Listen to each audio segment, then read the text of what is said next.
Greetings, everyone. Nate the Nerdarch here from Nerdarchy for Nerds by Nerds. When did this happen? Oh, your camera exploded. Yes, it did. How's it going, everyone? I'm Kienata, and Nate's Like camera magic. exploded. Like absolute magic. Yeah, that's awesome. You're so pink. You should take a brief moment to fix that. I did. Well, okay. I threatened the camera with its death, and now And it everything's fine. automatically fixes it. Okay, beautiful, beautiful. So tonight, we're going to be talking about different approaches to world building. We're probably going to show off some of the things that World Anvil can do because we're going to be using it, I suppose. And we want to talk... Oh, you're a little quiet still. Oh, I am? Yeah, if you want to bump your volume a little. James said that you're a little low on the volume. How's that?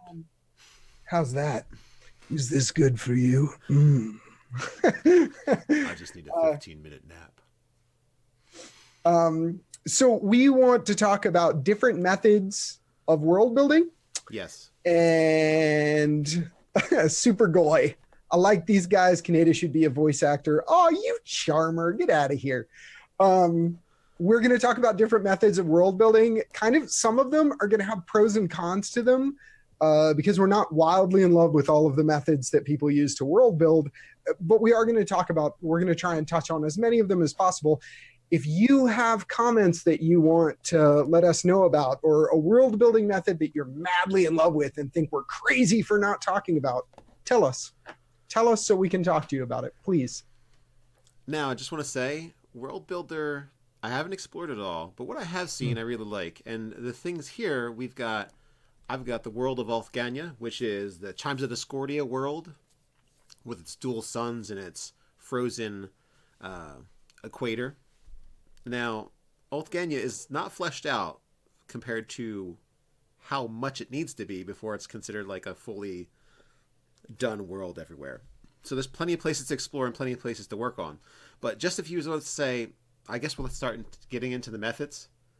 Yes, And methods. And one of the methods that I'm inspired to talk about right now is the one where you just pick like a single point on, let's say, like if you had all the stars in the sky as your world, and you're like, I want to talk about the Big Dipper today, and I want to talk about the 6 things that make up the Big Dipper, and we're going to get into that. And that could be something as simple as, well, a building in a town that you know the characters have to visit, either because that's where all adventurers go, if it's like some kind of guild hall, or that is an inn.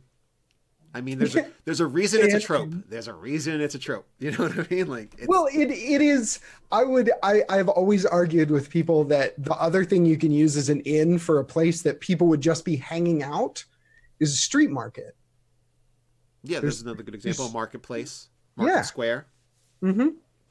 And those are the places that you can really dive into if you know you're going to have your players go back over and over again. Like, let's say they're in a frontier town. Well, obviously, the place to get information is going to be the places where people gather. So those are the places you can focus on first, because that's going to be where the more time and effort you put into those locations, the more it's going to show, and the more interesting characters you have there, the more people are going to be into going back to that place. So one of the things that world building has is they just have a giant list of things you could just dive into. I mean, they even have generic, but everything from buildings to geography, language, natural laws, if you're going to include types of weird magic, or like when you click on this, we should really have put, chaos storms for Ulthganya, because that is a major feature. That's a natural kind of metaphysical law that occurs in that area. So that is something we can just do right now while we're talking about world building. Absolutely. And so we had heard the reference without knowing what it meant, points of light, as far as a method to world build. And without ever doing any research into it, we just started talking about kind of what it meant to us. So rather than looking it up or finding anything out, we just said, this is what it means to us. And as we go through world building methods tonight, it should always be remembered that it's more about what it means to you. You're the one who's going to end up creating these worlds anyway. That is a great point. So no offense to whoever made Points of Light, but I don't know what it's about. But I think I know what it's about. Yeah, we know what it means right now Yeah. to us, and we think it's brilliant. Yes. So it's like, serendipity. What does serendipity mean to you? Well, exactly. Use serendipitous in a sentence. I can't. I don't. I can't. I cannot possibly use serendipitous in a sentence. So Yes. so in this point, Dad joke unlocked. Dad jokes unlocked. You now have permission to make dad jokes in chat. Please feel free. This point of light concept is essentially you're grabbing a feature that you're attracted to, something that you feel like is going to be easy for you to conceptualize, maybe a cool castle or a cave or dungeon, or just the well Timmy fell down, like whatever it is that motivates you and gets you in the mood to be creative. That is a great point to start with. And then on continuing the points of light, essentially you just another fixture in the world that you're attracted to that you'd like to work with. Sorry, I've got to fix my mixed metaphors here. I have ripples and eddies in the fabric. I'm like, let's go with ripples and tears in the fabric. For some people, that was painful to read. For other people, they were like, whatever, it's fine. For me, it was whatever, it's fine. I know what you meant. Yeah. Alex Chavira, the software we're using tonight is World Anvil, and you can actually just go grab them online. James Leslie has been endlessly posting World Anvil stuff, but basically if you Google World Anvil, you'll find it. It's amazing, and we started using it, and we decided, you know what we really need to do? We need to talk about just world building, just approaches to world building and how to get the job done. Yeah, so rather than make a list of world building techniques on the screen like we would probably do if we were doing homebrewing, I'm just going to be working on the different bits as we're discussing world building in general. Exactly. So pay attention to nothing on the screen unless you want an example of one of the things I'm doing for the world building. Exactly. And if you have questions about something Nate is doing, please ask so we can answer them. And Kyle Ellis has an absolutely brilliant idea on how to make a cylindrical world. Just tape the edges together and make a ring. Pick up a flat map, get you a piece of Scotch tape. This is the hard part. Tape it together. Done. But how do you get that teardrop peak that always tends to happen when you tape a piece of paper together? Just lots of tape. Lots and lots of tape. So the points of light approach, the way we've interpreted it, is essentially you're going to grab high value markers, little things that are attractive to you to build on, and then kind of fill in the spaces in between as you go. Do we want to do a bunch on each one, or do you want to just pile through all of them and then start doing crazy stuff in World Anvil? Let's kind of discuss, I think, one at a time, and then we'll kind of like do a little summary or a little dive into it. I want to go straight into pros and cons. And then boom. Okay, pros and cons. Pros and cons. Pros of cons. Yes. You are so disinterested in railroading that you let the players walk away from all of your perfectly created stuff off into the wilderness where you have nothing. And this is a common issue. That's a con. Or they just do it regardless of whether or not you're really super opposed to the concept of a railroad. So yeah, that's I would say my biggest fear if I was just getting into it and like not good at improv, and I was like, okay, points of light, this is great, they'll go to all these places, I'm sure of it. And one of the most common things is, and I've actually seen this several times, is I went and built this incredibly beautiful constructed city. I had 10 adventures worth of content planned in the city. The players on the way to the city decided, I don't want to go to the city. What else is around here? I don't want to go. And of course, I didn't feel like I needed any plot hooks to get them to the city because they had just finished everything they were doing. They had tons of loot and they needed a place to sell it. And I was like, that city would be a great place. Yeah, they never went anywhere near the city. Lots of commerce in that city. Plenty of good prices for magic items in that city. Exactly. Why aren't you going?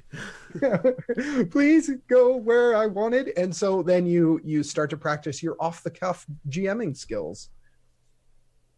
Yes. The pros?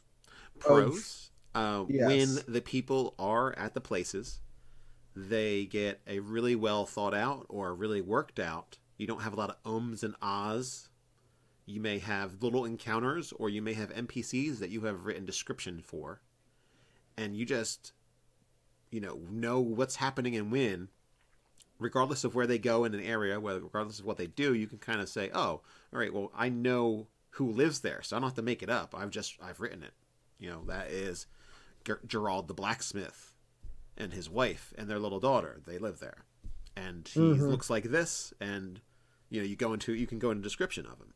Now, having everybody in a market square, that's pretty high tier of detail that I would not say to get into, but you do with the level of detail you're comfortable with. If it's just simply like, well, I've pre-thought of the market square and that they're going to have certain things in it, and I can do everything else like improv-wise, so then you can say, all right, that's what I required. Now I feel comfortable. I would say, like, the nice thing is getting comfortable with the amount of detail that you're good with putting forth before the game. And having that 5 or 6 places, they say, all right, for the next 5-6 hours or 2 hours, whatever you usually get in as your game, you've got a plan. You've got stuff they can go to. You've got reasons for them to be there. All they have to do is engage something in this like network, and everything goes, and everything can go.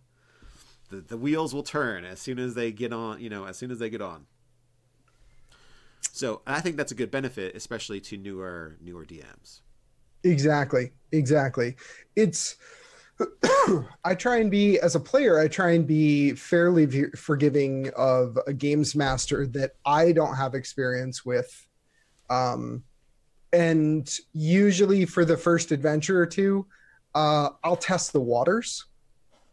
If someone was using that method of world building and I had any inkling of that's what they had done, my methods of testing the waters would have to be extremely restrained so that I did not feel like I had completely like thrown them off on some random tangent and ruined their day. Okay. So the pros is that you get incredible detail in these points of light, because usually the points of light would be a labor of love and something you're really attracted at working on. The cons are that if you walk 10 feet in any direction, there's nothing there because you didn't plan anything. And there's an unusual amount of wilderness in this area. Like, not many people farming here, I see. They must import everything. This is crazy. So you usually end up with problems like that. It usually falls to GM off the cuff ability at that point. Yeah, with our conception of like little points of light along a map. Now, something that could fix that just with a little bit of alteration would be to have kind of like stretches of space that you can say, well, in between the market and the church, what's there? Well, maybe some workers' houses. Maybe there's an barracks. So you can start saying, oh, well, this used to be a fortress in the frontier. So this all this original part leading up all the way to the church, which used to be the keep. Well, now the keep's on the hill over there. Once, it's 100 years since this has been a barracks. So now the church has, taken over that spot and everything leading up to his barracks. So you can, but they're not going to go in the barracks. And if they do, you can be like, well, the soldiers tell you to get out. You can have little contingencies there. But this is not a good place for level 2 players. Think about what you're doing. Yeah. So they're filling out space. So that's kind of where you say, well, there's plenty of people living here, so there's got to be farmland. All right, well, then I'll just fill in farmland for a couple miles in every direction. leading, on the main roads, there's just farms off of that for a couple miles, and there. I don't have to just be like, yep, right outside, wolves and wilderness, as far as I can see. So you can start to kind of transform the area, and that's going to be something that you discover, especially if you did this once and you're like, oh, wilderness right outside the gates was kind of not realistic. Or maybe it is because you're on the cutting edge of the frontier. Right. Absolutely. Frontier operative word. Yeah, and you get your produce shipped into you by merchant train and caravan because you're just soldiers, or you're just, there's monsters there, out there be monsters. So out there in these waters there be serpents. So that's a situation in which that makes legitimate sense, that there's just forest and wilderness and monsters outside. So it depends on, there's a better level of realism that you have to work out for your point of light, because people will take off the path eventually. So you gotta understand that the con against that is definitely something people will go out there. So be prepared to have at least something legit to say when they do. Well, Aaron Parks speaks to this. Aaron Parks said, DMing is 20% planning, 80% improvisation. And we actually, as we go through methods of world building, I would say those numbers are relatively good, but those numbers shift quite a bit based on the kind of world building you do. And we're going to go into those different methods of world building. Then we had a question from Mighty Hob. He wanted to know about exporting. What I'd like to see is whether World Anvil has a means of printing out the data put into it and what it will look like if it has that capability. My understanding is that it is a PDF export. Well, you're definitely testing my knowledge here. Yeah, we haven't clicked the button, I don't believe. But we have had a few opportunities to talk to the folks at World Anvil. Good conversations, by the way, incredibly helpful. But yeah, and there's James with more answers. Oh, excellent.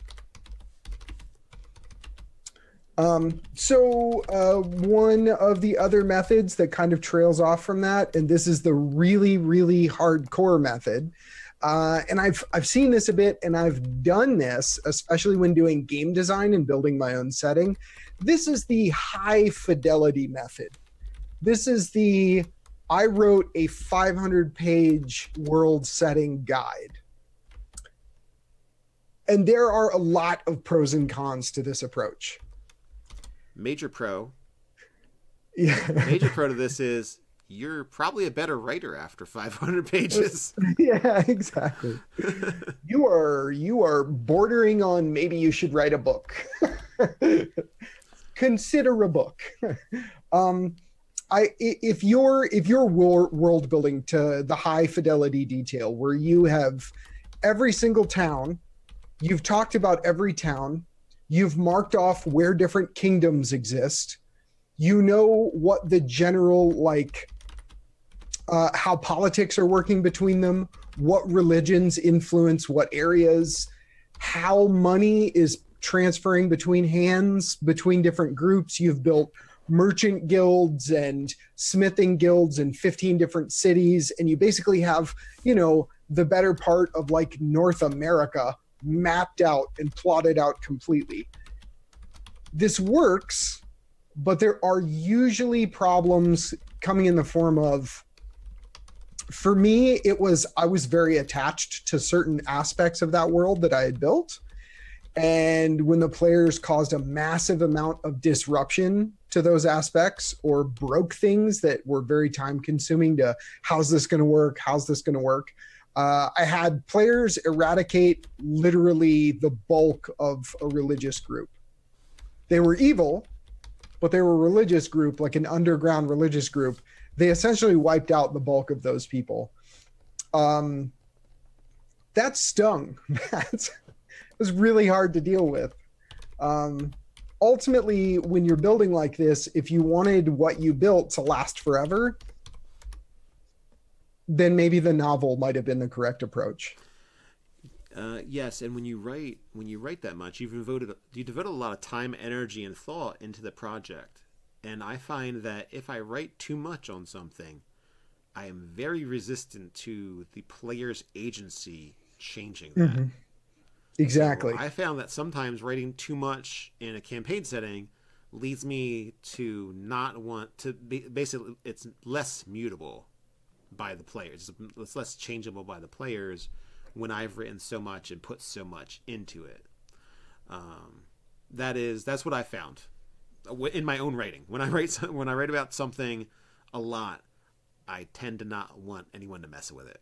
And when you're writing a D&D campaign, it's unless you go ahead with the strategy of writing major ways things can get changed, and then leaving things, well, that's how the world works as far as we understand it. And maybe the players figure out something. I had something happen in my game where a player squeezed himself into a type of bag of holding. I had an idea on what that bag of holding was, and I was like, well, I mean, I guess that doesn't kill him. It wasn't a bag of devouring. No. Well, that would be a great place to put a player. And he was using his gnomish, he had gnomish curiosity. He's a playful forest gnome. He's like, I want to find out what this bag does. It's magical. Let's see what's inside. So I described the bag and eventually figures out, oh, he can't leave by himself. So he just sits down and has a smoke. And that's his solution. He's just like, I will wait for someone else outside to figure it out. And someone did. But it was just like, I was like, oh, that's great. Because rather than be frustrated, he's just like, all right, well, I guess this isn't happening. So like the player said, all right, I can't get out on my own. Rather than freak out that might be the end of my character, I'm just going to be like, what would my character do in this situation? He sat down and had a smoke for a half hour, and then someone plucked him out. Okay. We'll see what happens. Here I am. So and there's sometimes that's going to rely on your players to be a bit of back and forth with you. And also, if I really had my heart set on that being like a bag of devouring or something like that, it's like I think that would have killed the player. I'm not totally sure, but I think it would have. My thoughts on what a bag of devouring is would definitely eat him. So save verse stupid. You failed. You failed. You're dead. Yeah. So rather than the player's story ending, you can instead say, well, how important to everything is it that that's a bag of devouring and not a bag of holding? Right. And absolutely. Right there on the spot, you can change it and go with it from there. And it turned out I got to creep them out because I hope none of them are watching. Anyway, I translated English to Mordor. and I had the phrases "return on to me" and basically like away from my sight was the two phrases. You could put anything in the container if you said "away from my sight" while holding the bag open, and you could choose to return onto me X thing, and if it was in the bag, it would come out. And I like, oh yeah, you figure it out. It's and I said the phrase in Mordor, whatever that language is, the language of Mordor, and said it all creepy, and it was like, oh, turned into a really cool scene rather than just the character set. Well, you bring up a really good point. Let's say, for instance, you've built this incredibly complex royal family, and they have all these crazy convoluted relationships between them. You have gone to Game of Thrones levels of detail. That is awesome if you get to use it. If you don't get to use it because one of your more perky, saucy players decided to just throw a fireball into the dinner room while everyone's eating, and now 2 days of really good writing just go down to the garbage disposal. You have to plan for uncontrollable players, and to some degree, you're always going to have to be ready to kind of improv. So the high fidelity world building system doesn't always pan out. So to give you an idea I've got a natural law here. So chaos storms, large and small ripples and tears in the fabric of magic that chaotically affect the world in their vicinity. The manifestation and localization. And from there, world building is really cool in that you can I can do different hyperlinks to different blocks. Like when I publish this will be a block. And I can then stick that block in any other articles I have. So eventually create some really great story web of all the different components and how they can fit together. I can also say, well, if Chaos Storm started at a certain point, I can add Chaos Storms as on my timeline. And they would have started sometime after the Dragon Gods were banished. So you put your hand near your camera and now your lips are orange. I love you. I'm sorry. Oh, you know what that was? The screen was. I got to turn down the brightness on my screen. Okay, all right. I swear I've screened before. Catharsis said, "Are you accepting questions? We're always accepting. Yeah, absolutely. Please talk to us. We want to talk to you." And several people said that they basically pick out like what races are in what locations. So I have elves here and dwarves here and orcs here. And then they pick out some general concepts on how those kingdoms are interacting with themselves. That's very much similar to what I do and what I know a lot of games masters do. And it's all about, think of your world as a tool set. And when you're dealing with players, you're going to need a wrench for this and a screwdriver for this and a hammer for this. And that's your world. You're going to have to pick different things out of your world to use at different times. If you put an insane amount of work into something, you may end up feeling burned. But sometimes that works out and you get to use your super crazy, deeply involved royal family, Oh, and it looks like you got your World Anvil guide done there. Yes, I did. Sorry, I was fiddling around with it instead of listening to what you're saying. Good. So did you just basically say if they nuked your royal family, just put them someplace else? It depends. As long as you're not interfering. I definitely agree that you should reuse this character someplace else if they've never been introduced and they just got killed somehow. Yeah. Well, as long as you don't interfere with the player's sense of immersion, because you want to keep everybody in the game, and you don't interfere with their agency, their ability to do what they want to do, then yeah, sure, they weren't in there. But if they looked in, made sure all of the members of the royal family were there, like checked for faces, and then nuked the room and they're all dead, time to move on as a GM and pick something else to do, because they're crispy critters. That's it.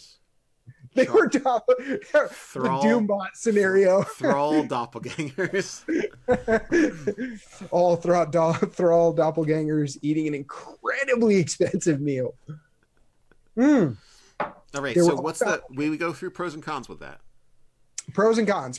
So the pros are, if your players get to interact with all of these beautiful elements that you've painstakingly sculpted for them, then the chances are they're going to have a really rich gaming experience. The cons, your sculpture of David could get smashed with a ball-peen hammer before you ever get to show it to a single person. Yes, or you love that sculpture so much that you won't let people touch it.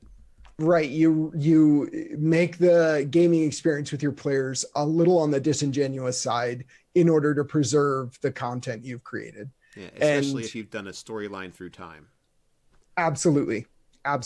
You never want to feel disingenuous with your players. Players want to really buy into the story you're selling them.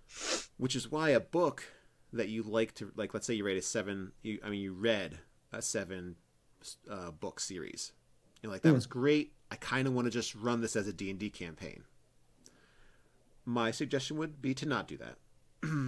Because by the first session, most likely the players would have done enough stuff on their own, not because they're vicious or nasty things, but because they've got their characters and what they want to do with their characters, and they go out and they do stuff. So players, player agency and all that jazz. It's going to start to not resemble anything that will lead to the end of that 7th book by like the first 2 or 3 sessions. Yeah. So that's not the type of thing. Now, if it's something that it's a backdrop and there's like, you could tell the personal stories of individuals while there's a war going on. And maybe the war is just the setting. It's not that the players are expected to take part in the war. It's happening like around them or to the side. They're living their lives and they get affected by the war, but they're not in their face, like going out and fighting. That could continue on, or 2 kingdoms at war that you don't deal with. that's a story that could continue on, go through the 7-book series, and the players could do, you know, their own character arcs and everything like that, and just be like the backdrop or the setting for it.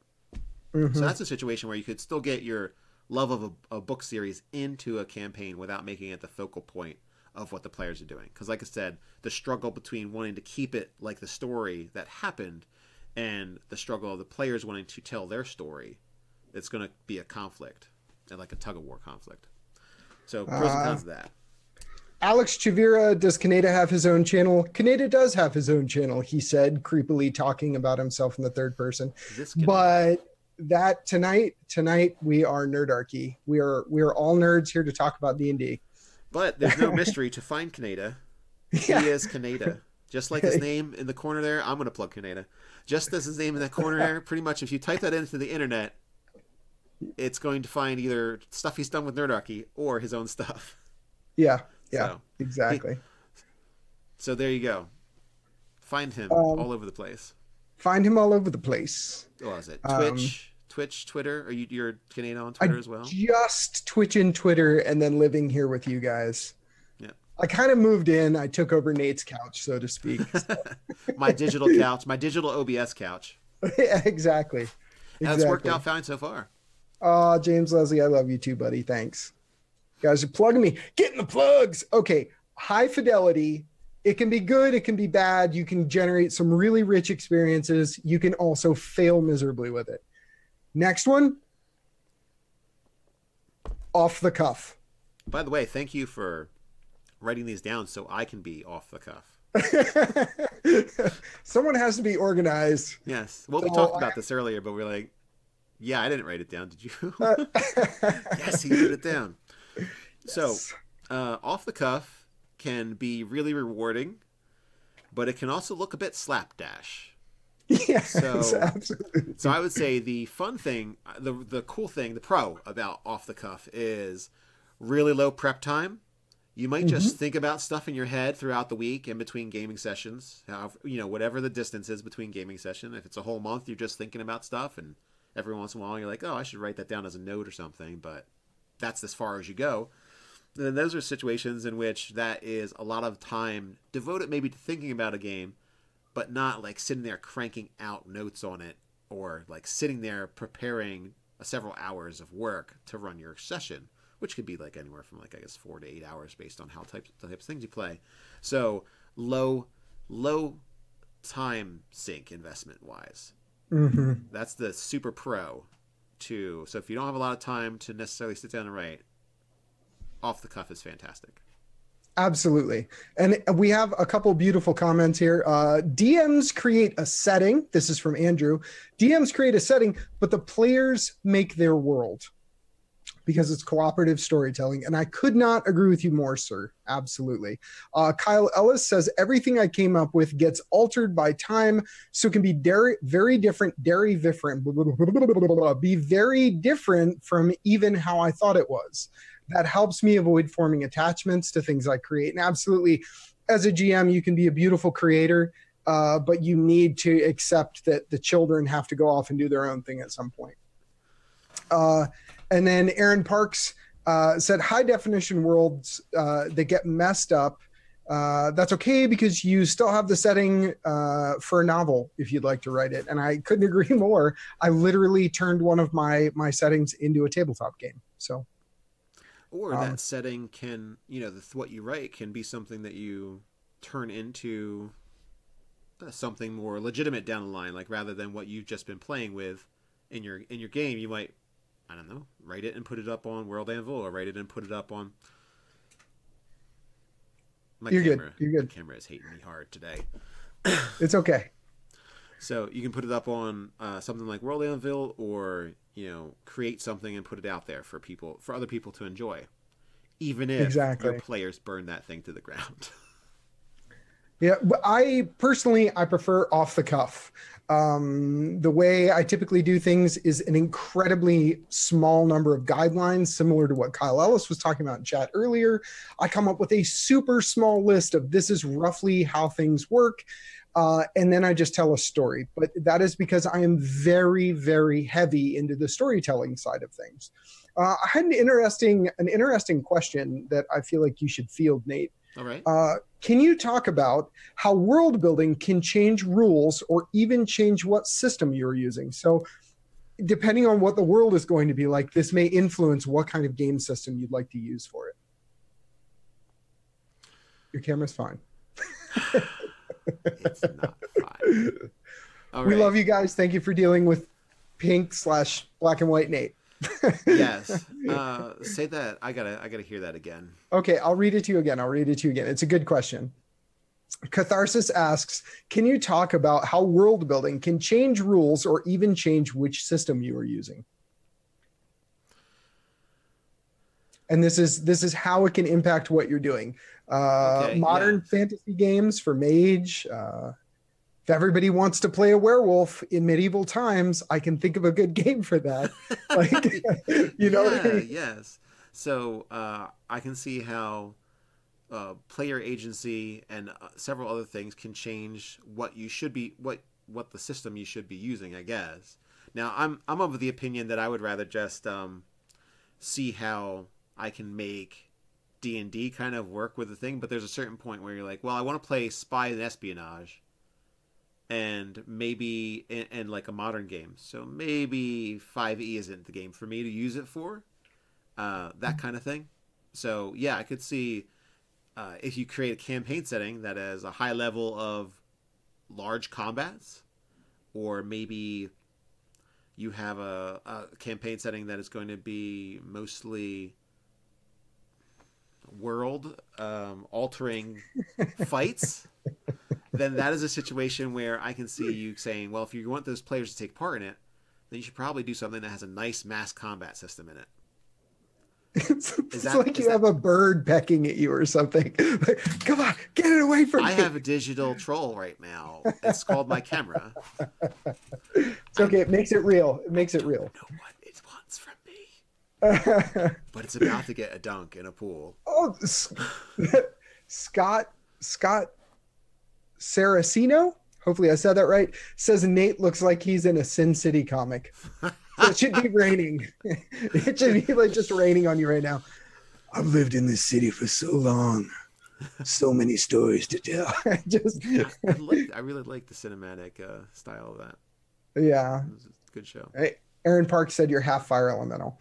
Yeah, I think that's what it is. Especially when it doesn't like my hair tilt. I don't know what it is, but it hates it. It's because you can't tell right now. It's a little harder to tell on the stream, but Nate's hair is bright red. He is a bright redhead.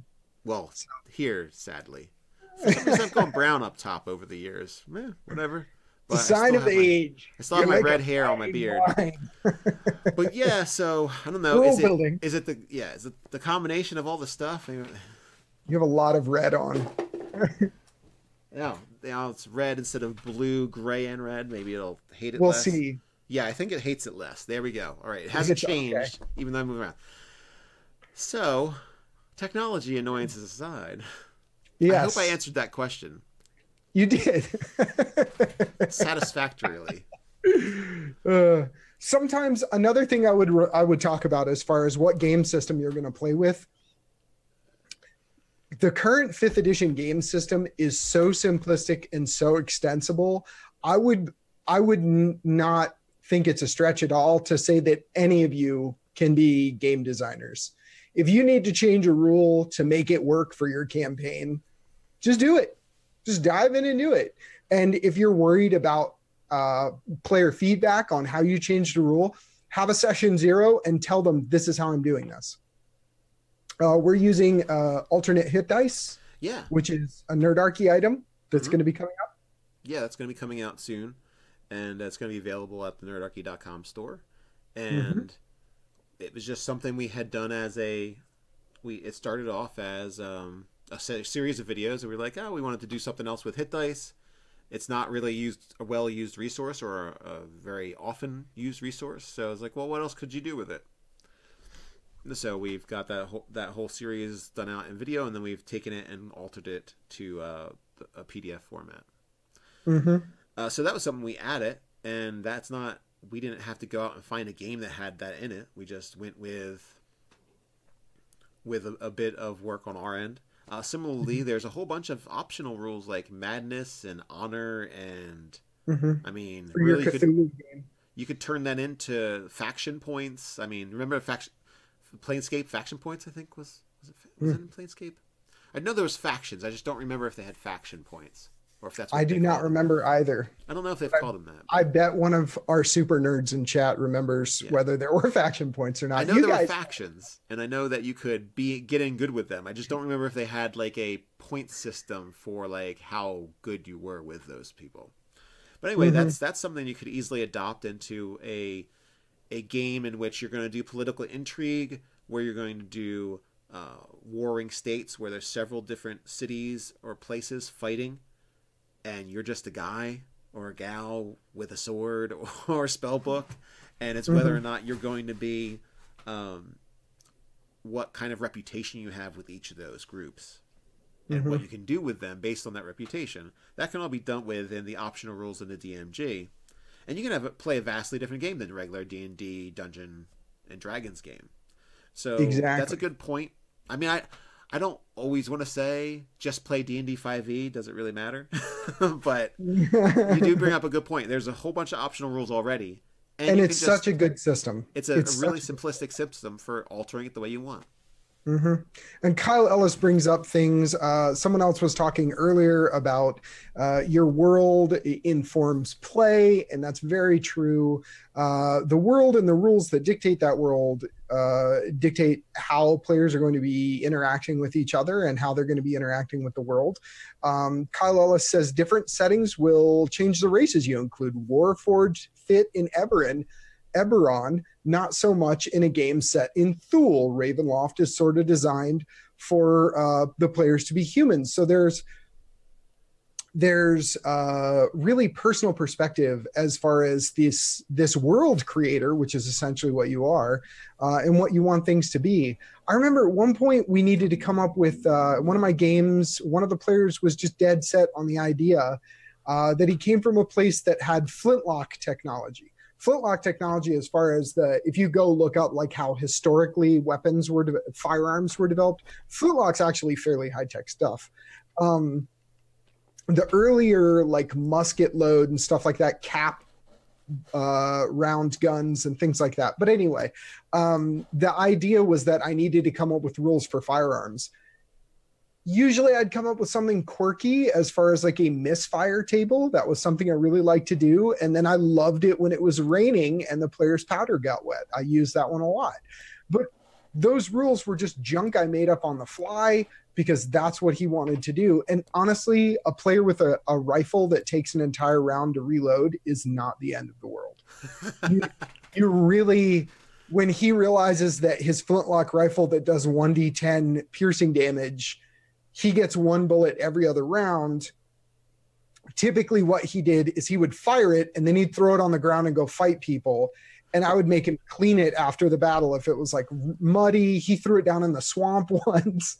And I was like, he should have fired it and then turned it around and clubbed people with it. Exactly. Those were really sturdy as far as pieces of equipment go. What was it? A metal tube with a giant piece of branch on the end of it, basically. Yeah, exactly. This sounds like a hammer or a maul. No, it's a gun. It's a gun. Yeah, so you can do. Someone said, here we go. James Leslie said, yes, there were faction points. They usually determined rewards and what's now known as Adventure League, of course. Right. Okay. So there you go. Which one are we on? And we were doing off the cuff, which, because that's the bulk of what I do, I could just go all day long on that. So I think we've done, like, the pro is that you can just very do low initial effort as far as everything, and I would say the con is sometimes you have an off day and you just can't come up with the stuff at the speed that you normally did, and it shows. Everybody's aware of it, and you say a lot of ums and ahs and likes and you knows. watch your ums if you're doing off the cuff. more powerful in public speaking, if you're speaking to a bunch of players, is to take frequent pauses than to say So every time you think of saying take a minute and then keep going. Whatever you do, don't bury the game in ums and ahs and this thing like and there's this blacksmith Yes. You're killing me. What is going on? And I have to say that I do that frequently. That is something I do. You got to, I try my best. Take your pauses. Your pauses. Nice deep breath. Sometimes it's not worth it to fill the air with sound when you could pause and reflect and then go forward again. I saved one of my most enjoyable pastimes. This is something I do in my free time. I saved it for last, but the next one is templates. If someone has like a world building program or world building guide, I know 3.5 had some world building supplements. They're usually supplements for every game edition for world building. But just the idea of using templates. So you mean this is how to do. Go ahead. Well, like something that says this is how to design a city. Here are a bunch of pre-built structures, and these are the labels that you should give different sections of the city. Something that gives you some guidelines to use before you just dive in blindly and try and construct things. I wish there is online. I feel like I've seen it before. There is a website where you can just kind of like randomly generate cities. Donjon. Is it Donjon? Donjon, the website, you can literally go to it and go, I want to make a city. Click a button and there's a city. You can do it with dungeons too, and NPCs. Like I love that. I want them to just combine that's a new word. Combine all of the features and make it so you can be like world, click, and then there's a whole planet with all the towns and cities. All the NPCs are generated. There's loot spread throughout, and then you just go. Think, what's over here? I don't know. Let's find out together. I haven't read it yet. Let me decide what accent this guy is going to use, and we'll be on it. There you go. And James Leslie gave us a couple options. Donjon, Ken, Cityographer, and Campaign Cartographer. There are tons of tools out there to provide templates. And there's nothing wrong with using templates. Many times, if you're a GM and you're like, I just want to run around, have my players run around and slaughter some Umber Hulks or kill some ogres or just have like a random medieval adventure, but I don't want to be a historian to figure things out. Templates are really nice. I don't know, from your perspective, I'm a horrible person. I go into hours and hours of research. Like, what did a medieval fishing village actually look like? Where are the archaeological digs of these, and what did those look like? So that's the detail level I go to, and it is exhausting. Myself, on the other hand, I would say that, well, as far as hours of research on what a medieval fishing village looked like, I would say that is not that's not something I would get into normally. Right, not what you think. That's what they look like. Not what you think? It depends on population. They had this cool thing happen in Great Britain where there'd be like, we're going to construct some boats. So they'd literally just torch a huge section of the coastline, like just destroy this section of coastline. Then all of these craftsmen and stuff would show up. You are an amazing hue of pink right now. I mean, it is really awe-inspiringly pink. Okay. We streamed for over a month, 3 times a week. This has not happened before. Sometimes I am convinced that computers are just magic and they've just been lying to us all this time, because this should not be happening. So fishing village don't look like they're what they're supposed to. Got it.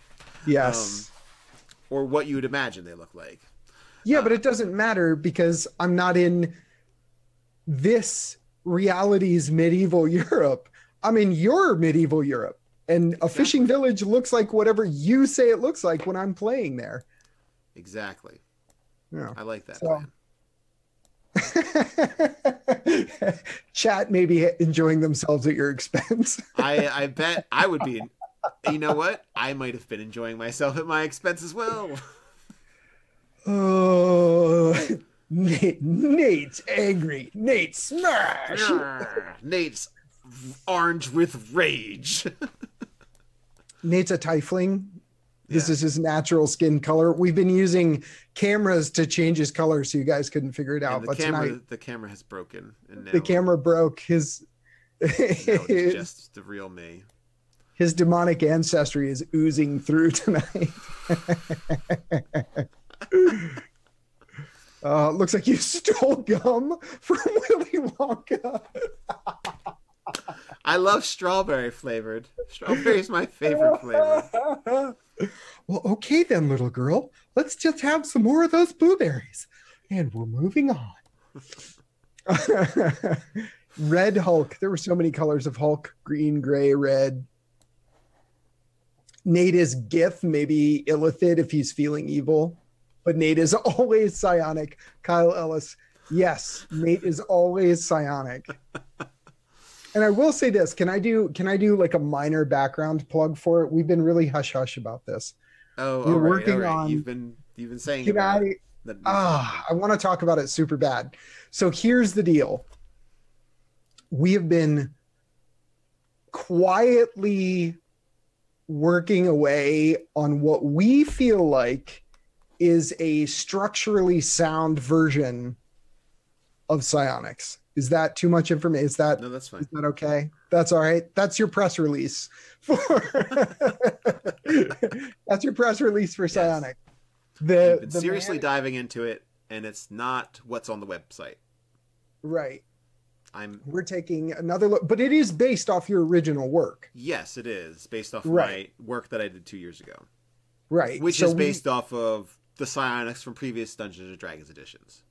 Exactly. Well, inspiration comes from everywhere. So we did dig into his system and talk about that, and then move forward and kind of make something new out of it. But we really can't go into any specifics because there's things we can't agree on still. So so we don't want to tell you two things.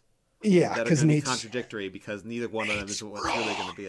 We'll see about that. I don't know, Kienata, your video feed might be breaking up very soon.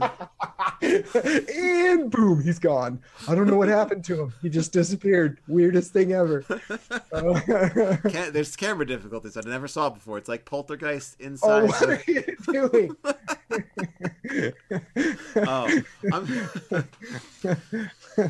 Templates.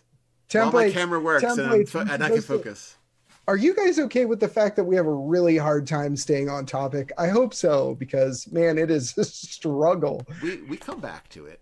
We come back. We always make our way back around. We never leave it forever. Will there be psionic flight? See, the problem with that, Raven, is that that's a specific and we can't answer any specifics. We both agree very much that with where the system is right now, there's just nothing interesting to talk about with it. Yes, nap and coffee would have improved. So back to templates. Yeah, we just wanted to mention it. Kienata has been asking to mention it several times. So I said, yay, okay. But not a lot of it because it's not concrete enough to say one thing or the other. Kyle Ellis. Do you ever reach draft? Yeah, half the time they're not on topic. Thank you. That's very forgiving. And he also asked earlier, Kyle Ellis, for real life or for D&D, you seem a little too secretive about this for it to only be in game. No, really. I don't want to say something that then ends up not being true when I know that I'm not sure about it yet. It's one thing if I go, hey, at the last minute I had to change this stuff just for balance issues. Okay. Exactly. And we both have really strong, you guys know how strong Nate's opinion is on science. Very strong. So we both have and I have really strong opinions on game design. So we have been beating each other up over who's right and what's the best choice. So just know that when the final product is finished, that it was taken very, very seriously, and there was a lot of arguments. Yeah, and I'll have to run it by the rest of the crew first as well. But when we get towards playtest level, that's when we'll dive into it and do a world building stream on it probably, or a Nerdarchy After Dark on Fridays or something. Yeah. There's so many Nerdarchy. Anyway. Yeah, there's a long list of Nerdarchy After Darks we want to do. There's like 10. We could just do a whole week of them. Getting back on topic, because I do that all the time. Templates. I like templates because everything has like a place. Like, oh, maybe I would have forgotten an NPC, but they say, hey, where's your NPCs for this encounter? Or, you've got person, place, or thing kind of breakdown. But it gets more involved than that. But it's nice because while I hate filling out forms, I understand why you have to have forms for certain things, because otherwise on your own you might not remember all the stuff that you need for a situation. So that's why templates I think are really great. Because do you remember who recently was a Nerdarchy guest that came out with a book of NPCs? And I can't remember, so I failed. Who made the book of NPCs? Yeah, they made a book of NPCs. Yeah, that is, I believe, Skullduggery, and I'm like, I'm 90% sure who that is, but I don't want to say the wrong one. Okay, don't say the wrong one. So I believe it's called Skullduggery. My point in bringing it up, though, is that part of world building is having ample NPCs available to use with the players. And one of the things that I use, even if I create a really complicated, beautiful world, I have a stack of generic NPCs next to me to just fill in holes all the time. And that's helpful with other ways of playing the game. Like if you're improv a lot and you just kind of like fly by the seat of your pants, having that stack of NPCs is a good way to just say, oh, I need an NPC for a merchant right now. And I'm like, oh, well, he's going to be one-eyed and grouchy and tall, and I don't remember. I think it was like 17 or something, and I was running it. That was a long time ago, and I was running a D&D game, and I had random encounters, and one of the random encounters where they were traveling on the road was a traveling merchant, and the players were like, "We're just going to kill him and take his stuff," and I had no stats for him or anything. And since then, I've always had a stack of NPCs next to me. So Skullduggery, it's Ultimate NPC Skullduggery, and that's by Nord Games. Nice. Way to go. And that's who I thought it was by. I just didn't want to say it and then be wrong. Yeah. I was like, yeah. We have a lot of sponsored videos sponsored by them, and we do some of their products as part of that sponsorship. So a lot of cool people over there. I've talked with the artists. I've talked with the people who run the show, and they're really great. I like them a lot. Yeah. And I had a random question come up. Where does one sign up to get to game with Nerdarchy? Okay. If I did my job right, in the description below on YouTube, I don't know how to include it in Twitch, but in the description below on YouTube, there are links for the newsletter. And when you sign up for the newsletter, you will also be, as well as given things like a dice app and a few other things, you'll be asked if you want to join the NAG. And that is like basically it's a secondary email list solely for contacting you when your name comes up for our fan games. And the names come up randomly. We kind of basically take everybody from the NAG, the Nerdarchy Adventure Group, and put it in there we go. Thanks, James Leslie. Put it in the chat for nice. YouTube. So we take all of those, but we also take everybody that's a Patreon member. So if you're at any level on Patreon, you automatically get entered in to the fan game thing. So that's another way. So there's two chances right there. I don't recall right off the top of my head if there is another way to get in, except for if you join the Company of the NAG, which is a super secret Facebook group that you can just look up on the internet and it'll be there. You can sign up for it. Super secret. There's all different kinds of people in there that talk about going and playing. So that's another way to play with people that, I think we have a really great community over at Nerdarchy, and I feel like the people in this chat are a good example of that. That's you guys. There's also plenty of people on Company of the NAG that are digging the idea of playing some games with other people from the Nerdarchy community. Another way is Discord. We've got our Discord channel. And a looking for group channel in there? Yes, which is looking for group. And that is a way to, again, play with other people that are part of the Nerdarchy community.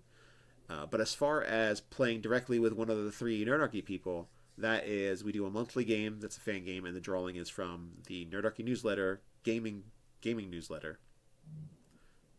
And the Patreon awards is the way to get into that. Mm-hmm.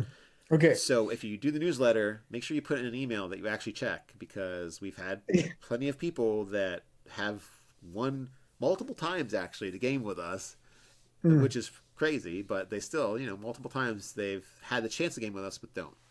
But anyway. Yeah. So little the last one. divergence, but yes, the last one. The last one.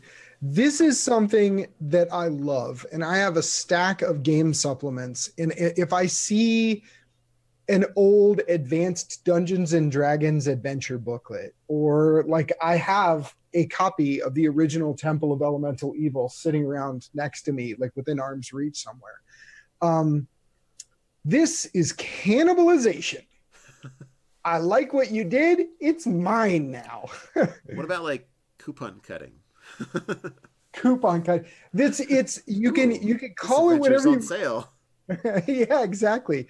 Anything that you want to swipe away from some other setting that's out there and use for your own setting.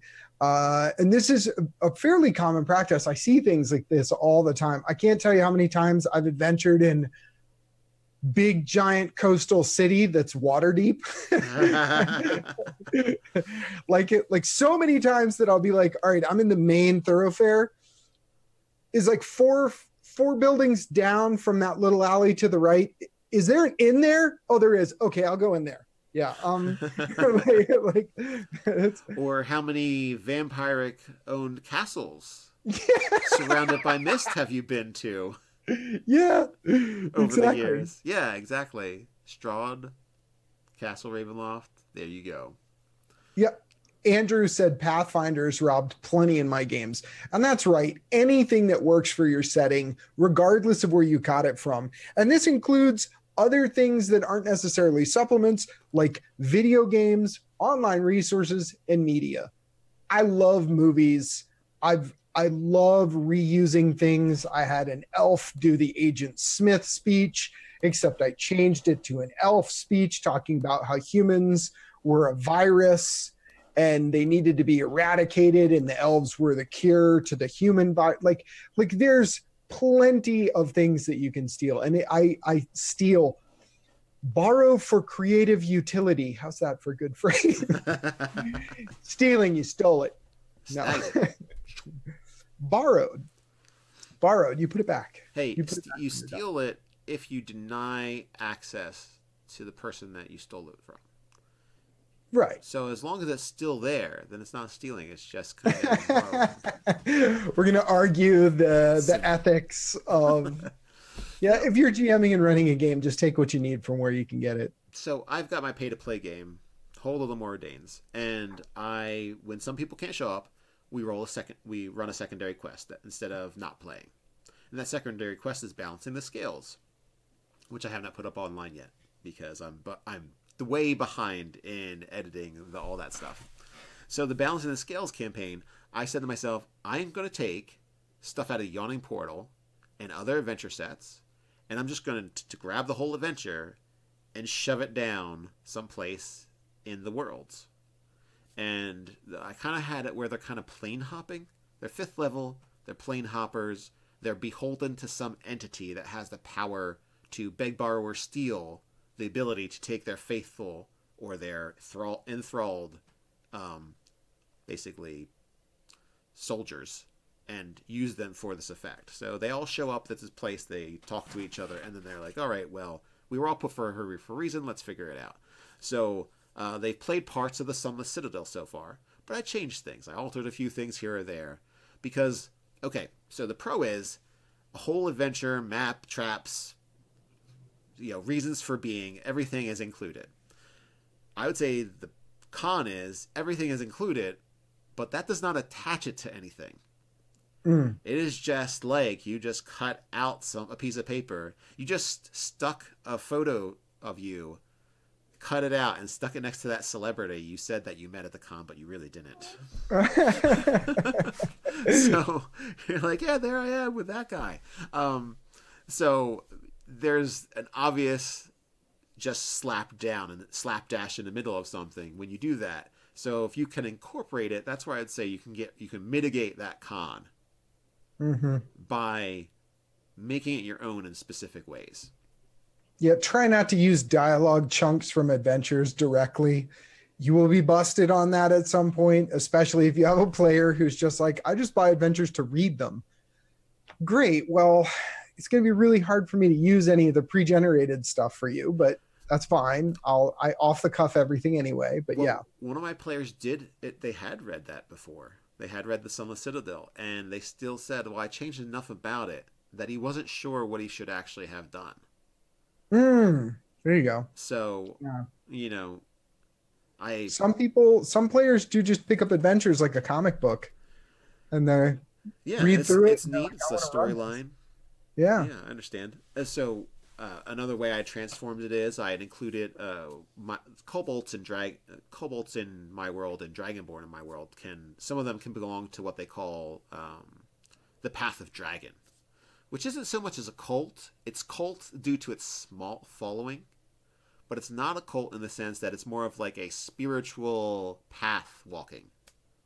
Basically, the idea is that they believe that through certain actions and through certain techniques and other things that they can transform from a kobold to a dragon, or from a dragonborn to a dragon.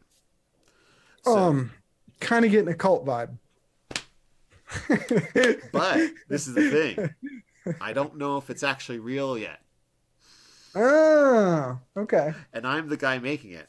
And I'm not sure if I'm going to make it actually be legit that you can turn into a dragon from a kobold, or you can turn into a dragon. It definitely sounds like a cult. Yeah, well, either way, cult or not, the question of its cultiness can be set aside for right now. But I included those in the thing, because originally it was a dragon cult, and I was like, well, kobolds, the reptilian kobolds anyway, love the idea of dragonness. So why not? Why not? They're holding a dragon. They're fighting goblins and hobgoblins and stuff. So I was like, why not them actually be like the new cult of the dragon in this old cult temple? I could tell so many stories about that. That sounds so interesting. So I just changed a few things, and it is a completely different adventure. You know what I mean?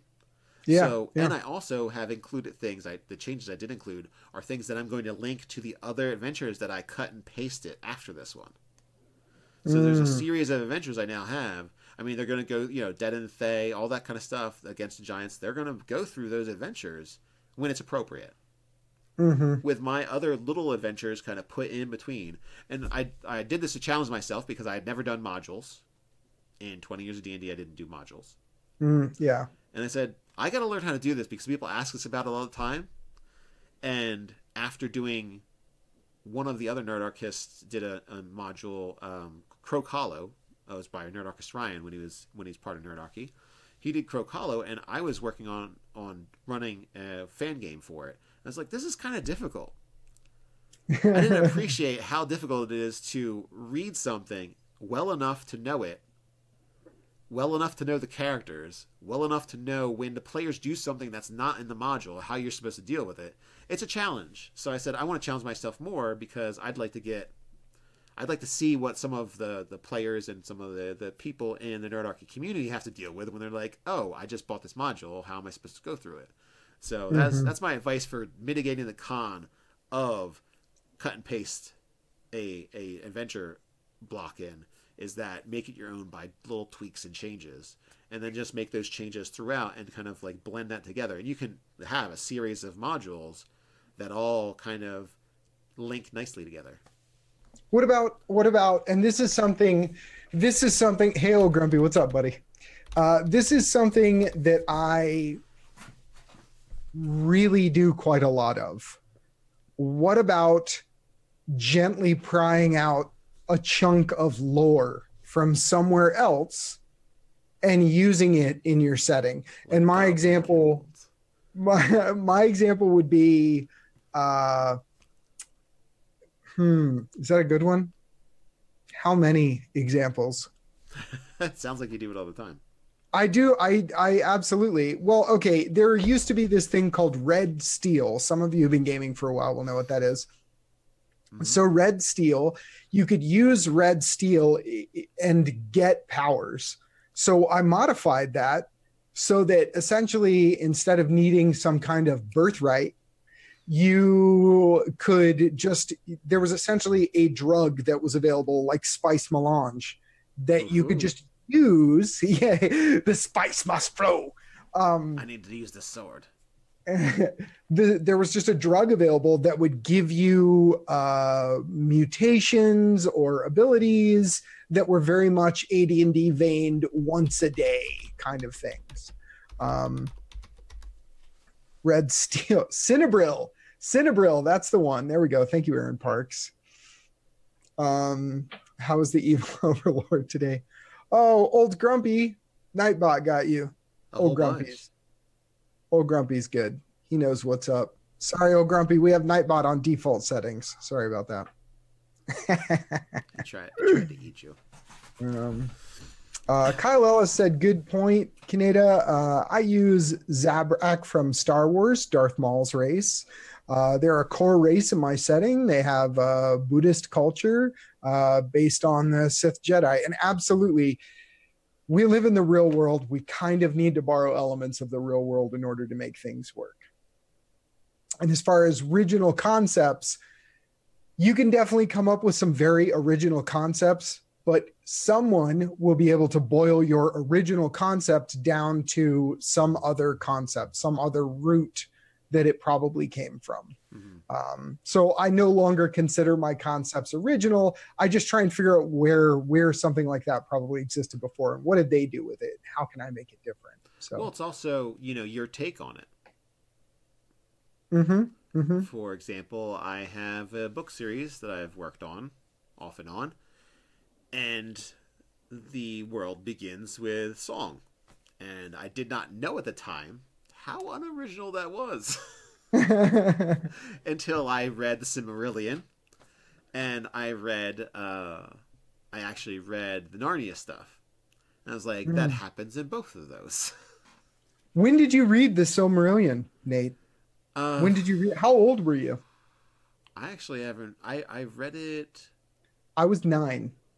When you read the Silmarillion? I was 9, and let me tell you, it's an interesting story. And let's qualify this real quick. Silmarillion, but really, wow. A qualifier first. Other people around me were older than me and reading it, so it was all I could do to try and understand it. And I would follow around my brothers and my father, asking them what words meant, so that I could get through the story, and had chunks of it read to me by my father that I just couldn't wrap my head around. So because some of the language that used in it was above 9-year-old me's head. And then the context, having been read chunks of it, that context made it easier to understand things. And then I'd realize that I wasn't really absorbing, and I'd go back and have more read to me. But yeah. My eldest is around that age, and he loves reading. I wonder if I neutrally slid him the Silmarillion, what he would think about it. If you read a chunk to him and leave it at a cliffhanger, and then hand him the book and say, this is your really awesome. I had a super awesome Snoopy bookmark that I thought was like you remember they used to have like the paper bookmark with the tassels? I thought it was like the best Snoopy bookmark ever. So I had this amazing Snoopy bookmark that was a big deal to have that nice bookmark.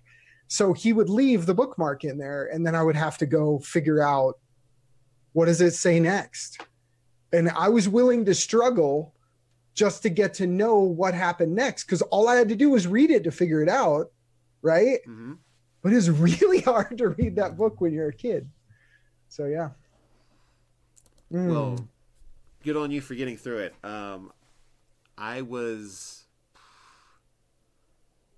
It was less than 10 years ago that I read Silmarillion for the first time. Yeah. So I was definitely not consuming all of Lord of the Rings all the Tolkien books, like early on. So I definitely read I read The Hobbit a few times when I was younger, but I didn't get into the Lord of the Rings until like 14 or something. Kyle Ellis says something that just triggered something in my brain. He said, I wanted Canadian dwarves so they became lumberjacks and expert carpenters. I actually had a long conversation with someone about dwarves that don't mine. I feel like we had this conversation. We Cody Sams also says, I wanted Canadian dwarves and they quit mining and started selling maple syrup. Oh, that's not nice. They have delicious maple syrup. They do. I like the idea of taking the stereotype that's been applied to the dwarf, which is the master craftsman, and someone who's entirely dedicated to a crafting pursuit, and then applying that to other things. So I've had dwarven boat builders, dwarven smiths, but not smiths that were also miners and lived in mountains or anything like that. Just, Hargrim, who's a blacksmith in a town, who's a dwarf. And he lives with all the other people, Canadian confirmed. James Leslie says we do have the best maple syrup. Yeah, we talked to him. He said he lives in a backwoods area, so his internet explodes when I send him pages of links. Sometimes I don't need to send him pages of links. Okay, so just do it for fun. How's your internet today? Andrew Jackson, BR. My orcs are Klingons mashed with the Jedi. The better input, the better output. You know what I have to say? Absolutely. That would probably make some really awesome Klingons. I mean, really awesome orcs. Well, aside from the laser sword stuff. In my book, it gets the fantasy races, but no magic. Superpowers come from a meteor vandal savage style. The dwarves evolved from beavers. Kyle, I need to read your source material so I can understand. I'm a lumberjack and I'm okay. I work all night and I sleep. All right. Dwarven everything is 140 proof. Kyle Ellis. Oh, okay. His fantasy races exist with no magic. He answered that with they evolve from different animals. Mm-hmm. And I've seen a variety of different things like that. At one point, I thought a really cool setting would be there were no humans or goblinoids. There were just dwarves and elves. Those races were made by the gods. And then the dwarves and elves were duking it out. And then we have a Romeo and Juliet story. And the gods said, you are not allowed to mix. If you mix, it'll be bad. So this Romeo and Juliet story, love finds a way, the dwarves and elves breed, and the offspring of that is humans and goblinoids. So, okay. So a little bit of bad, a little bit of worse. Yeah, it was two sisters, one's an orc and one's a human.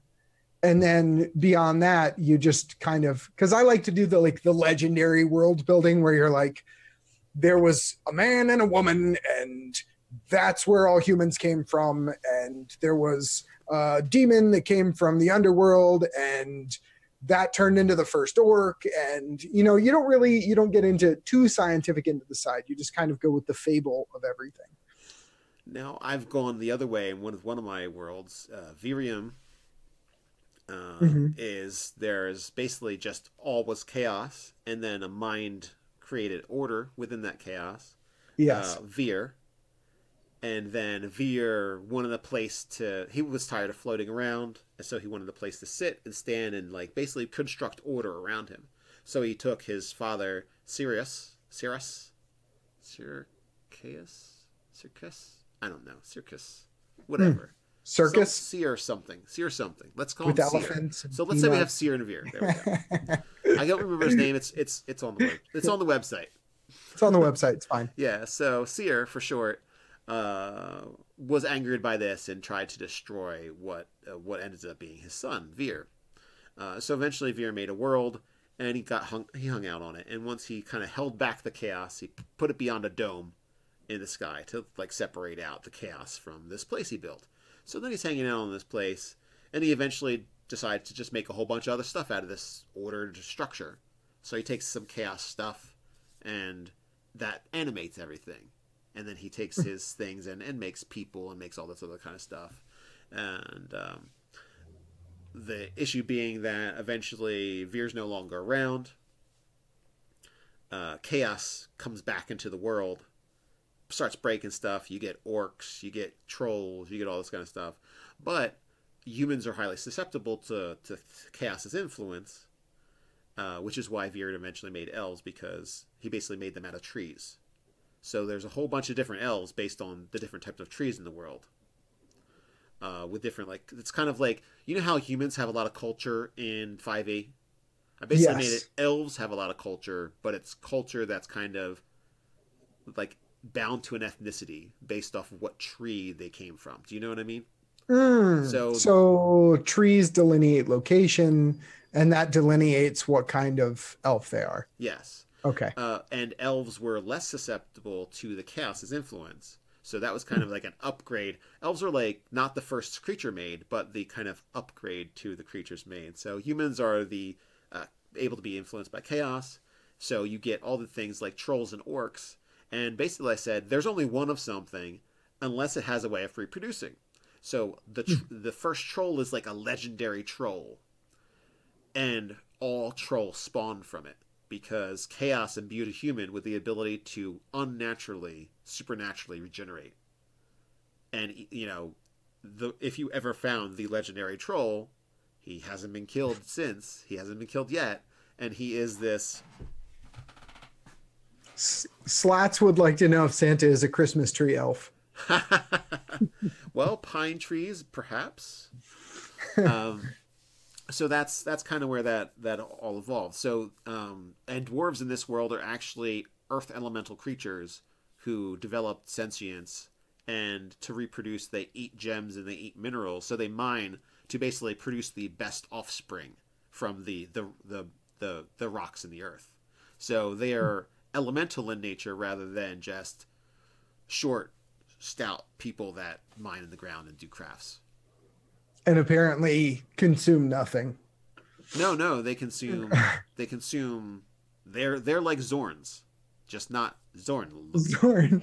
Zorns. Yeah, XORNs. Isn't that how you say that? Zorns. Yes. Wait, is that an arm? Yeah, there's just 3-armed things with the weird mouth in the middle that just eat stuff. There are a variety of creatures that have been created for Dungeons and Dragons over the decades that do not sit well with me. Froghemoth is awesome.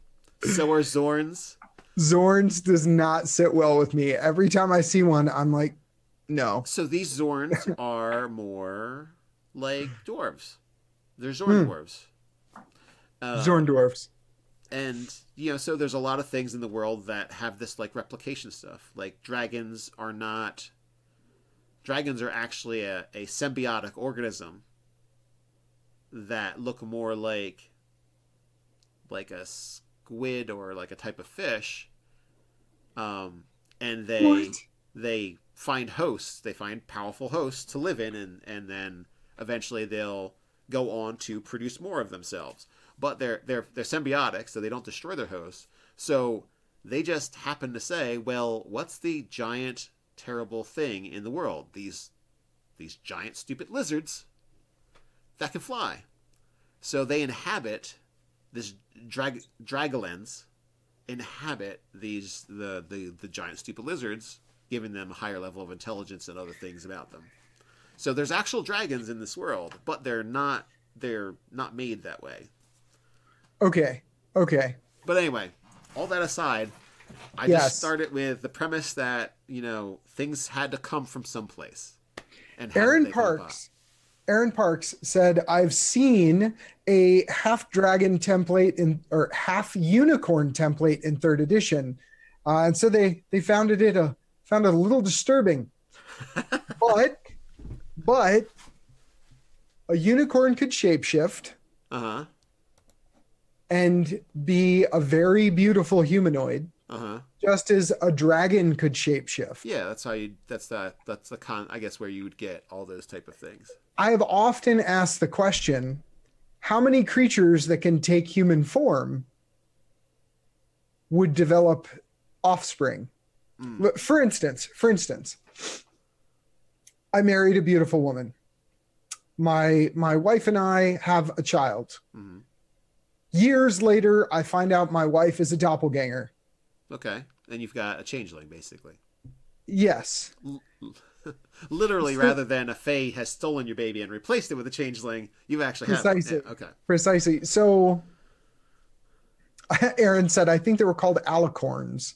So, but there are so many optional species that I would say, and this is something I've always wanted to do in a setting, but the issue is how these things get utilized by GMs. Mm-hmm. But something I've always wanted to do in a setting is say, there could certainly be a half-breed that exists of this that's half doppelganger, half elf, or half doppelganger, half human, but it would be one in millions or one in hundreds of millions. There isn't a village of them anywhere. Like if that's your character, you are literally the only one. Yes, most likely. Unless a group of, let's say instead of making Dragonborn or Draconians, which is like an older style thing, instead of making either one of those, dragons said to themselves, let's just make a whole bunch of offspring of half and half. And then we'd have this kind of community that's really tightly bound to us. They still have a foot in the mortal world, but they're also very much like us. And they're also descended from ours. So it's like a family lineage as well as, kind of like something to communicate to the outside world. They're more immortal than the dragons are, which are very long lived. And then eventually you would develop a community of these kind of dragonkin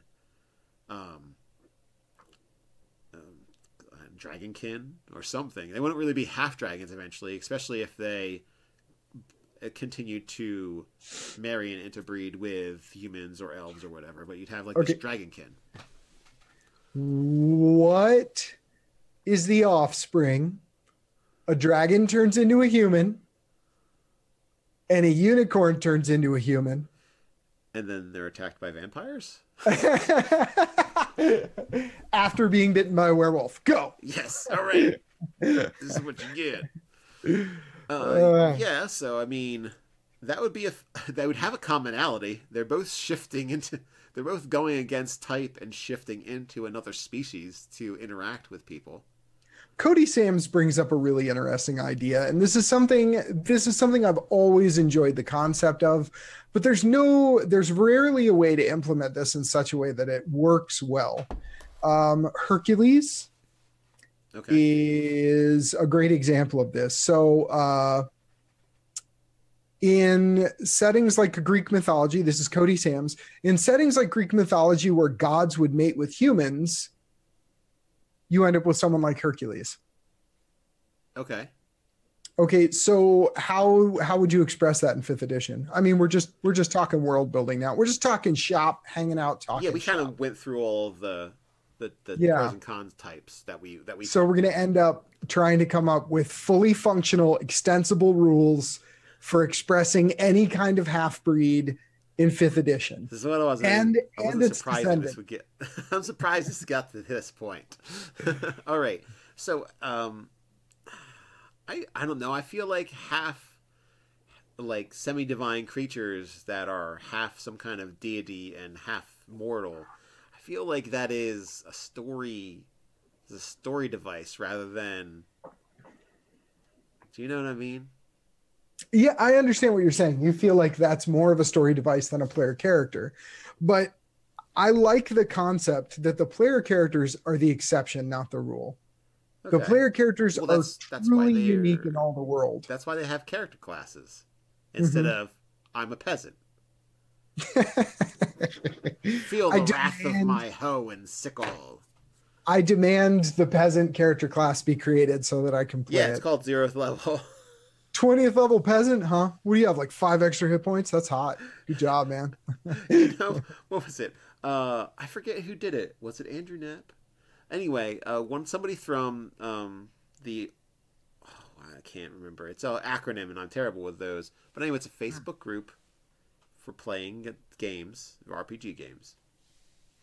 And someone, I want to say the AOGL, but I'm not sure. I'm getting things confused now. Anyway, someone said, hey, we're doing a commoner game. Ted or Dave would know because I think they played in it. And basically it was like 0-level commoner, and you had like challenges, and some things were really dangerous. Like a goblin with a sword is deadly to a party of commoners. Do you know what I mean? Like angry house cats are to be feared. Yeah, well, someone earlier was saying that they used the Skyrim setting, they just flipped the map. And I've always been very partial to settings that bring in some level of realism. A sharp, pointy chunk of steel shoved in your chest kills just about anything. I really like D&D settings that gauge the power level so that you can continue to use, even at higher levels, your character is still susceptible to real world threats. Now we're getting into mechanics. I know. I always go straight into mechanics. We should make something World Anvil. Okay, let us do that. So as you saw earlier, yes, thank you, Nerdarchy, who was not me that typed this in. OSG, and it was SR2 Joker. Great. So I got it was SR2 Joker. I did not get the OSG. I can't even think of what the acronym means right now. I'm just terrible with acronyms. Could be defeated by an army of them. So anyway, let us get back to the building. Yes, let's build something in the World Anvil. We can build anything we want. Let's make a language. How creative do you? Just kidding. Oh, just make a language? Yeah, no problem. We're just going to whip up a language. Well, back in the day when I helped other people make languages for their games. Oh, no. You want to see my real weak point? Let's start there. I'm not good with languages. I tried to learn Japanese for a very long time. I spent quite a while going to classes. I had a very nice man who was trying to teach me, and I'm not good at it. That's really what it boils down to. List of things you're good at and not good at. I put out that in the not good at. So we've already have chaos storms for one of the physical or metaphysical laws. So I would say another metaphysical or physical law in Oathganya is going to be, is it a physical law? We've got like these two suns, and I wanted to figure out how to describe what's going on with them for a while. You gave a description one time because you weren't sure exactly what you wanted to do with them. You gave a description one time. You said they could be this, jokingly, and I thought it was actually a brilliant solution. Okay. You said, what if these were planes that are just kind of ripped open? They're like the planes of light, of good. And they're just, that's where the sunlight is coming from. These are literally, plane is just a little tear and just blasting out of it. Right, exactly. Which would mean things would get more evil towards the equator, and considering how many things we made with tentacles when we were working there, that makes perfect sense.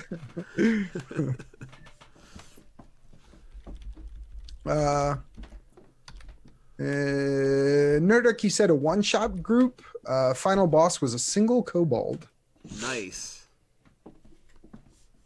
Yeah, that does sound pretty terrible. Cass said, if a werewolf is an illness, so would it go to kids?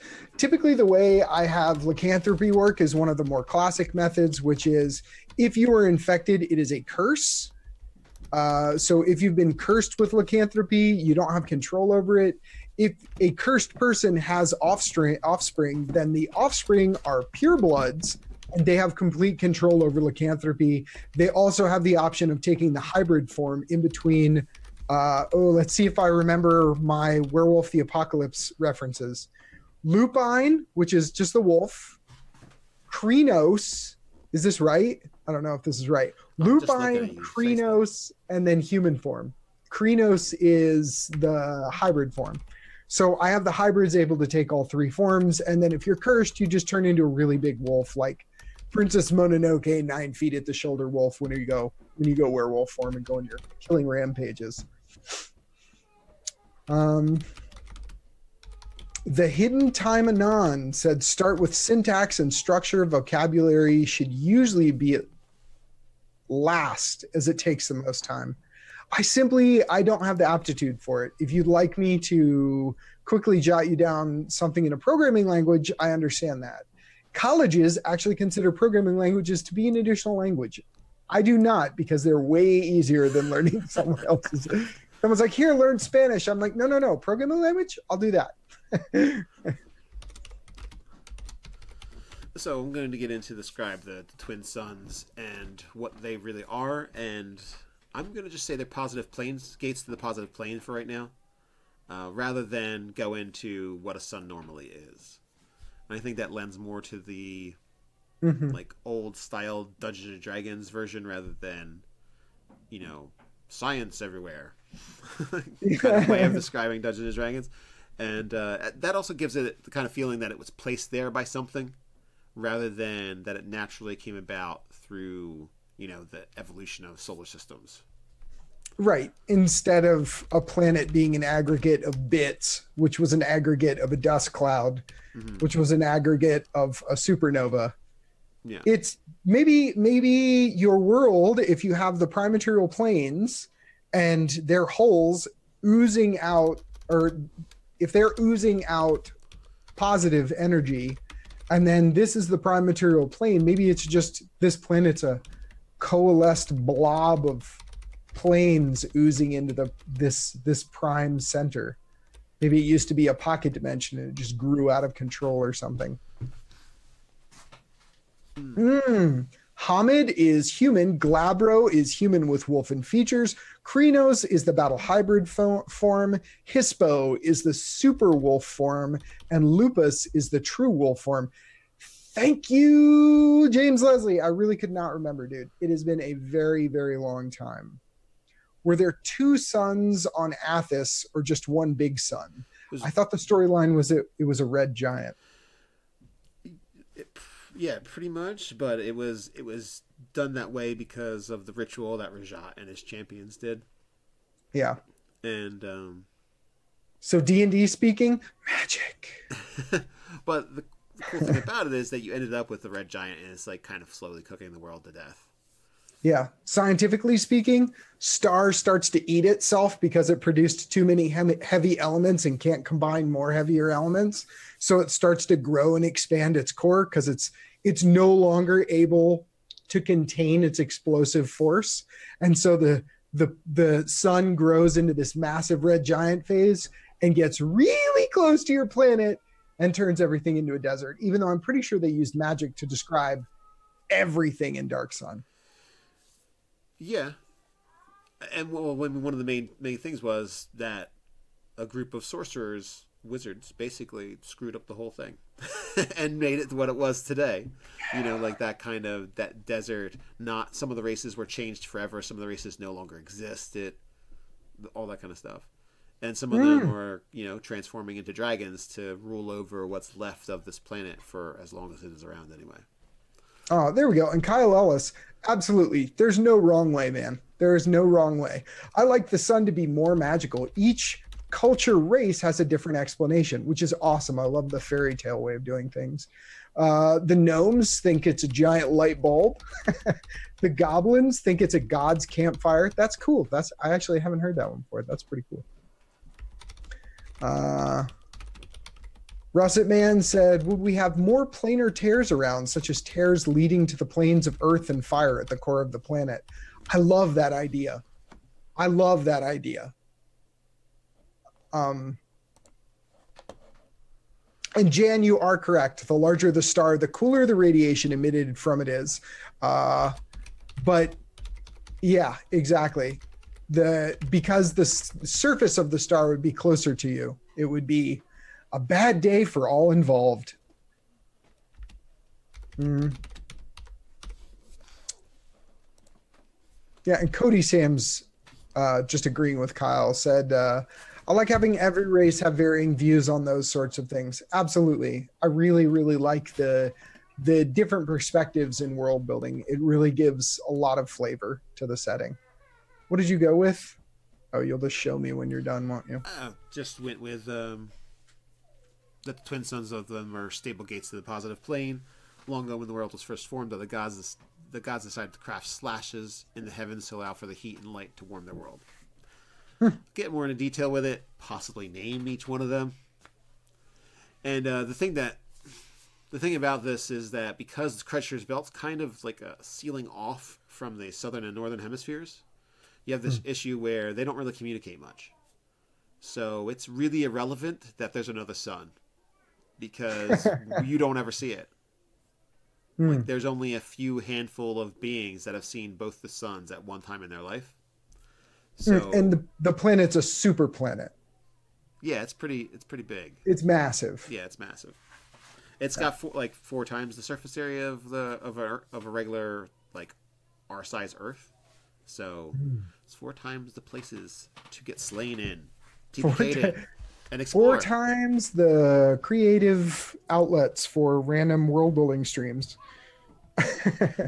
Yeah, so I want to sum up what we've talked about. We've talked about the different types of strategies for world building. You want me to go through all of them? If you wouldn't mind, since you've written down. And we also went through the pros and cons of them, so I'd like to just kind of cycle back through for the people who have joined us late. Okay, I'll just go through the easy list then. Points of light, high fidelity, off the cuff, template, and cannibalizing other people's stuff. Or cannibalism for short. Yes. So points of light to us, we're not saying what it means on the internet. We're saying what it means to us is what I first thought of when I heard points of light. I said, oh, this is a series of little bits and pieces of the game that you've created, and you've gone into real big detail, and that's great. And the pro is when they go there, they're immersed. It's there. It's all done out. All the details there. The con is, well, they can turn around and go someplace else. Or if they ask you questions you haven't planned for and you didn't think that you needed to plan for anything, so you're just like, I didn't think about that at all, because it wasn't on my list of the things I've planned out. So those are I'd say the pros and cons for that one. Getting caught with your pants down is bad. Yeah. So next one. The next one is high fidelity. I wrote a novel. Yes. You're going to be very awesome at writing after writing 500 pages of stuff on one world. And that's definitely a lot of thought and effort put into it. But in the end, it's less mutable to the players that interact with that story, especially if it's a novel through time like that you've written, all these pages on things. Because you're not going to want them to change that for the most part. It's like, it's in your mind, it's concrete, it's already happened and progressed from the beginning to the end of the story. So the con is that as a GM, you might step on the player's agency while they're trying to interact with your world. Especially if your sense of ownership over that world is bordering on oppressive of the player's freedom. So, next is off the cuff. My personal preference as far as GMing. I wrote down half a page of notes. Let's play for 8 hours. Yeah. I can definitely say that Ted and Dave both like to play this way. I've seen them show up with 3 sentences or 3 words on a piece of paper and be like, all right, this will be good. I'm ready to go. And the great thing about off the cuff is you can really, if you're good with improv, you can just really run for forever, and everything just seems like, oh wow, so this part's done, this guy's name's Bob and here's Stan, and they run these different places and they're both crafters of these different things, and that is great to be able to kind of immerse the people in that world as they kind of swim through it. You're just making what's right ahead of them. Neil, lot of bad guys named Neil. Lots of bad guys named Neil. Don't know why that name came up, but it's been used for years now. So, go ahead. Well, I was going to say Aaron Parks made a really funny reference, said, always remember you take from one source, it's stealing. You take from many sources, it's research. Yes. Yes. Kyle Ellis you were talking about timing, and I think something you might find fascinating. The Japanese had a kind of clock that has mutable time periods in it. So essentially, during the summer, hours during the day take longer and hours at night are shorter. And during the winter, hours at night are longer and hours during the day are shorter. It's a really interesting clock. So you could go if you want to play the Google game. It's very fun. Huh. Please.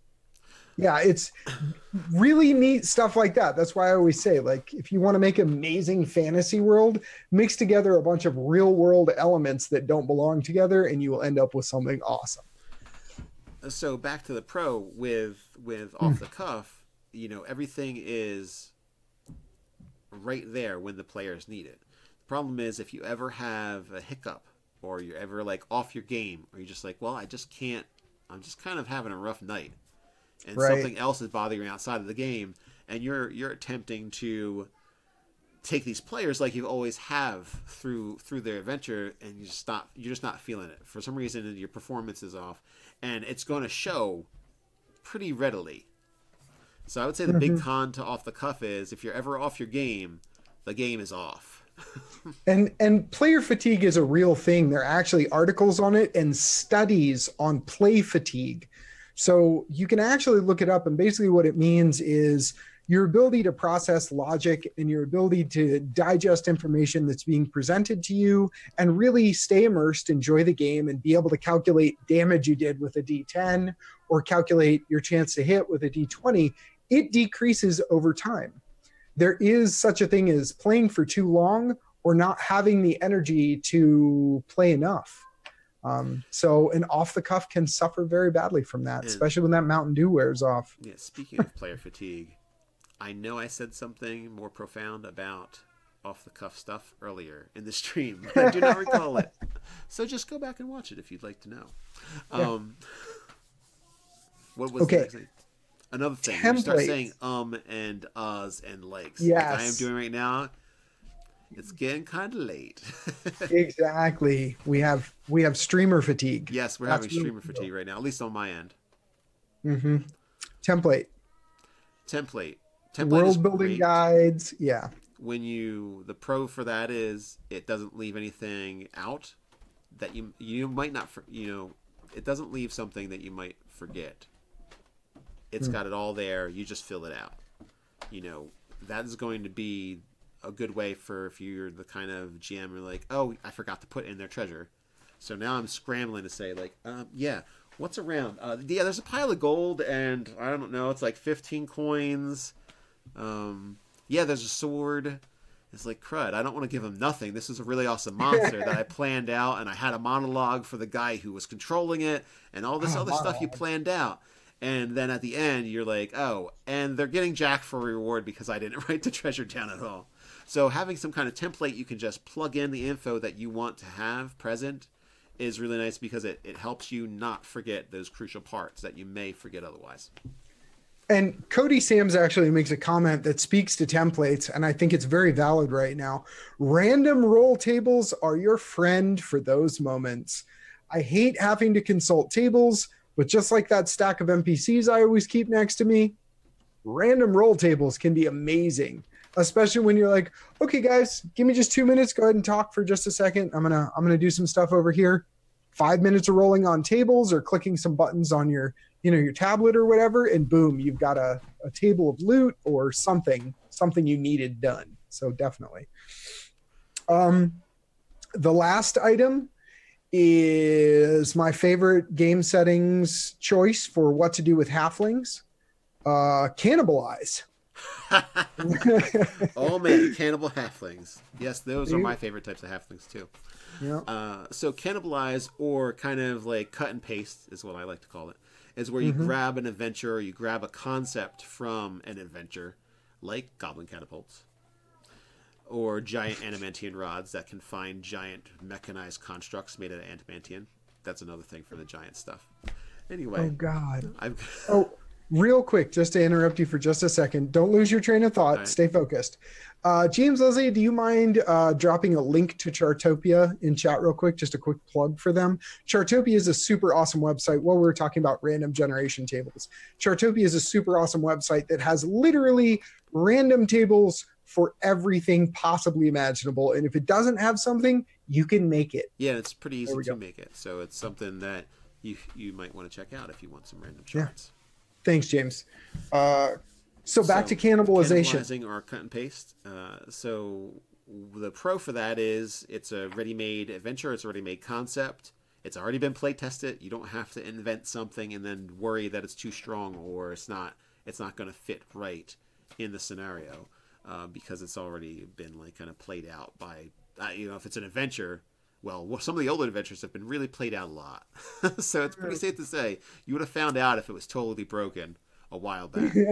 Yeah. So cutting one of those out and slapping it down in your world is really great because of all the resources that you gain from that. You know, maps, all the traps laid out, all the different NPCs and things. And that's really good as long as you can commit to reading it. So that's the con to that is that it can look like it's just been slapped into something.